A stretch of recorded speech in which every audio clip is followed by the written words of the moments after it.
Hello everyone welcome to channel Odisha study corner. तो देखो जदि आप एससीबीसी कैटेगरी स्टूडेंट मेल हो कि फीमेल हो जदि आपन पाखे सर्टिफिकेट गोटे वर्ष पूर्व अच्छी ताले वेल एंड गुड ओके।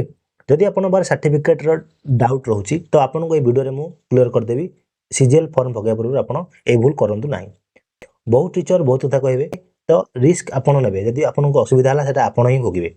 तो मुझे कहीदे नोटिफिकेशन को जी 26 नंबर पेज नंबर 26 को आसवे आनेक्सर बी पॉइंट नंबर आई को आप जी वैलिडिटी सर्टिफिकेट रोची 3 वर्ष बट नोटिफिकेशन कौन कही आप भलसे पढ़ी दिंतु।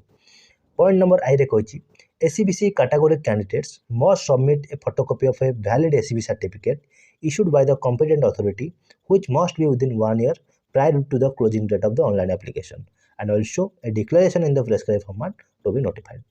यार अर्थ होची आपन को एससीबीसी सर्टिफिकेट रो जेतेबेले आपनकर क्लोजिंग डेट हबो ओएससी सीजीएल रो एप्लिकेशन फॉर्म तार गोटे वर्ष पूर्व आपन को गोटे फोटोकॉपी प्रोड्यूस करार अछि। तामाने आपनकर last date of closing date केबे अछि आपनकर last date of closing date अछि आपनकर 18/1/2026 आपनकर ऑनलाइन रजिस्ट्रेशन एंड होची। या माने आपनकु गोटे सर्टिफिकेट प्रोड्यूस करिया पड़िबो 18/1/2026 रु ठीक गोटे वर्ष पूर्व माने 18/1/2025 भितर 18/1/2025 टू 18/1/2026 भितर आपनकर गोटे एससीबी सर्टिफिकेट हेतिबा दरकार। ओके आपन गोटे फोटोकॉपी प्रोड्यूस करार अछि। जदि आपनकर जनवरी 18/2025 परठू आपनकर आज भितर गोटे भी एससीबी सर्टिफिकेट आपन भितर काढी छथि ताले आपनको कोनोसी असुविधा हबो नै। तो अन्य माने जो टीचर माने आपनको टीचर जो अन्य सांग माने हो कि आपनको टीचर माने जदि कहउछन्ती जेतेबेले डीवी हबो से समय आपन नुवा नेकी जिवे तो देखो नोटिफिकेशन ने क्लियरली कहि कि आपनको गोटे फोटोकॉपी करार अछि।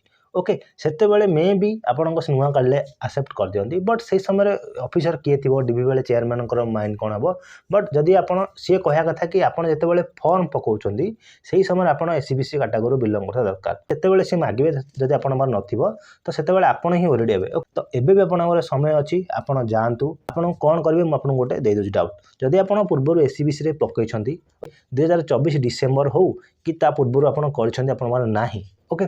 वर्तमान रिसेंटली काली आपन जानतु जनसेवा केंद्र जानतु न निजे यदि पारिबे ए डिस्ट्रिक्ट वेबसाइट पोर्टल रे आपन जाई कि अप्लाई करि पारिबे जाय निजे गोटे एससीबी सर्टिफिकेट अप्लाई करदेबे। जदि आपन जाई पारनांती गाँ को बाहर को रही पढ़ापढ़ी करछन्ती तो जो एक्नॉलेजमेंट नंबर आपको मिलिबो सेटा आपन फैमिली गार्डियन को पठे देबे बा तमर सांग साथी को पठे देबे कहि देबे जाय कि तहसील ऑफिस बा आरआई ऑफिस रे टिके जणे देबे कि नै मोर अर्जेंट अछि मोर टिके एससीबी सर्टिफिकेट कर दियंतु बस एति कथा। जदि आपन जणेया चाहू नांती तले मैक्सिमम टू मैक्सिमम रूल अनुसार 21 दिन भीतर आपनको एससीबी सर्टिफिकेट मिल जिवो। एबे भी आपन पाखरे 21 दिन टाइम अछि फॉर्म पकेया पे तो आपन फॉर्म पके दियंतु बट गोटे एससीबी सर्टिफिकेट काढी के रखि दियंतु। जदि पछर दरकार हला सेते बेलको आपन ओरिड होवा नै डीबी समय रे एबे भी समय अछि जोटा कि बहुत इंपोर्टेंट एससीबीसी पिलां पे मु आगुआ कहितोची। हां मु कहूची कि माने एप्लीकेशन से मागिची कोन मागिची कि आपन जेतेबेले फॉर्म पकेबे से समय आपन एलिजिबल हो दरकार कि एससीबीसी रे परे तो आपन काढ देबे मु जानि से समय सही समय रे भी गोटे वर्ष पूर्व मागिबो बट रिस्क नियंतु नाही एटा मोर कहबा कथा बुझी पारथिबे।